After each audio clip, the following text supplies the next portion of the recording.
Welcome back to DRM News, where we dive deep into the stories shaping our world. On May 7th, 2025, the skies over South Asia became a battleground in one of the most intense aerial confrontations between India and Pakistan in decades. Pakistan's military claims to have shot down multiple Indian Air Force jets, including the prized French-made Rafale, during India's Operation Sindoor. But what led to this escalation? How did Pakistan pull it off? And what does this mean for the region? Let's break it down.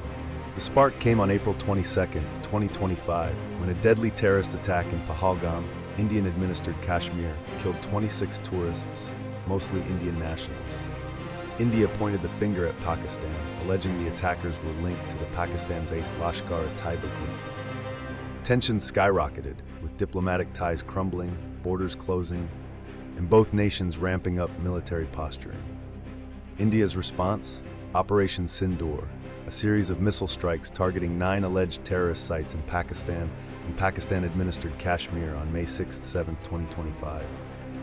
India deployed its cutting-edge Rafale jets, armed with long-range Scalp cruise missiles, to hit targets from within Indian airspace. The Rafale, costing $288 million per unit, is a 4.5 generation fighter known for its stealth, advanced radar, and jamming capabilities.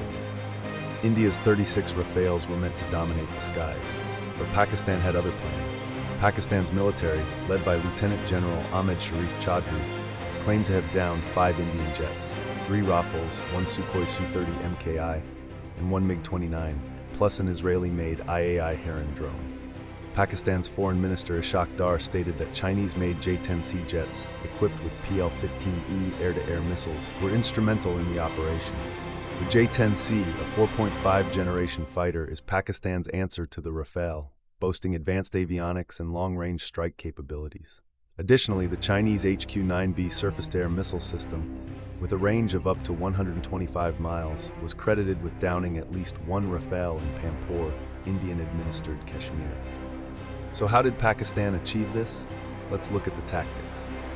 Pakistan's air defenses were on high alert, expecting Indian retaliation after the Pahalgam attack. The J-10Cs, supported by real-time intelligence from ground-based radars and possibly human infiltration near India's Bathinda airbase, tracked Indian jets.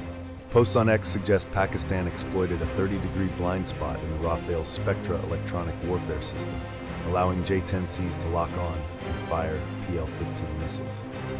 The HQ-9B, comparable to Russia's S-300, targeted low-flying or less stealthy aircraft, catching a Rafale off guard.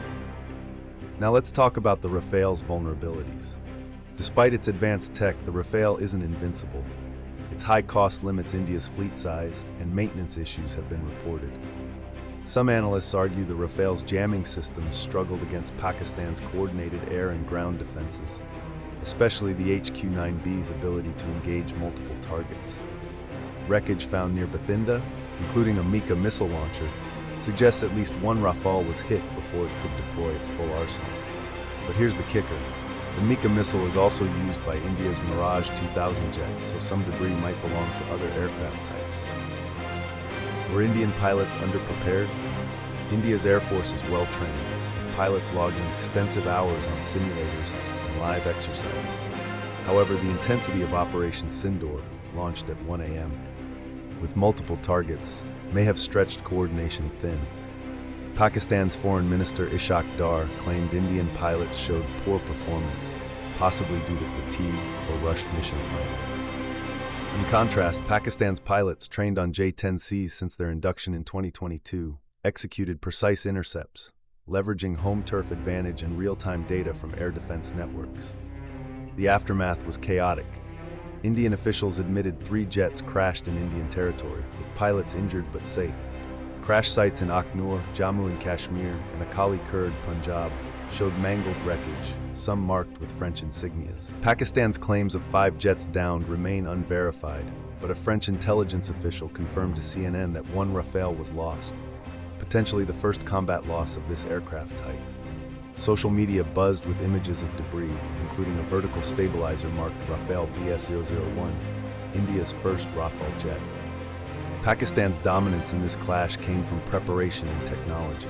The J-10C's PL-15E missiles, with a 145-kilometer range, outranged some of India's air-to-air weapons.